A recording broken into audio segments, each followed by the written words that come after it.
Revenons chez nous avec la suite de notre série « Moi, ministre » pour vous préparer à aller voter. Nous mettons en lumière les enjeux de la campagne, à commencer par la santé. Rencontre aujourd'hui avec des médecins en proie à de nombreuses difficultés, dont le manque de matériel. Que changerait-il s'ils en avaient la possibilité? Nous allons le découvrir avec Sophie Mergen, Patrick Destiné et leur équipe.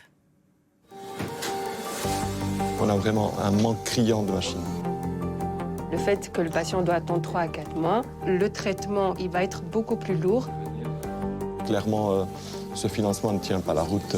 Pour la médecine occidentale, c'est inadmissible.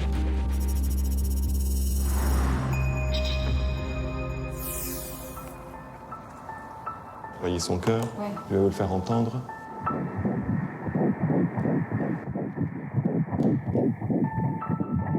Je dirais les jours et les semaines qui vont venir sont déterminantes parce que c'est ça qui va déterminer s'il faut opérer et quand. Il y a à peu près 8 chances sur 10 de pouvoir sauver le bébé. L'intervention s'annonce extrêmement délicate. Madame est enceinte de jumeaux.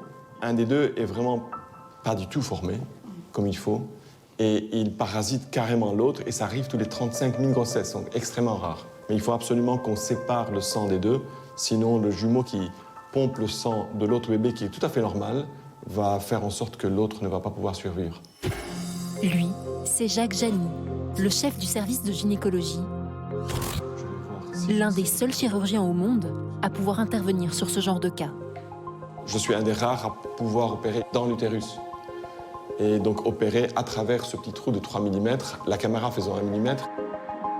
Brugman est pionnier pour ce type d'intervention très pointue. Hello Elisa, how are you? L'hôpital attire des patients qui viennent de partout. Yes, did you see the patients or not? Le problème, c'est que le matériel médical ne suit pas. On va aller à l'IRM? À commencer par les machines IRM, ces appareils d'imagerie par résonance magnétique. On a une machine pour 850 lits, sachant qu'en plus, on est un hôpital des références. Donc on reçoit 5-10 fois plus de pathologies que dans d'autres hôpitaux. Donc vous faites juste les maths et vous comprenez qu'on a vraiment un manque criant de machines.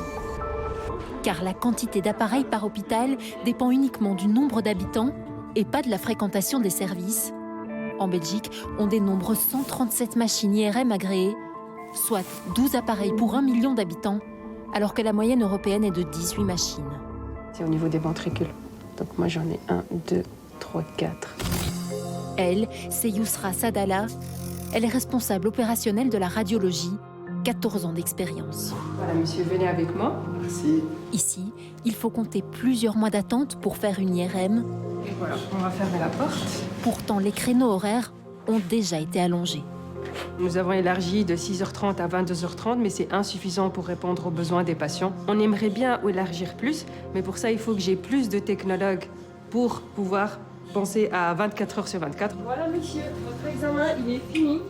Mais le métier est en pénurie. Les patients n'ont donc d'autre choix que d'attendre, avec des conséquences très concrètes.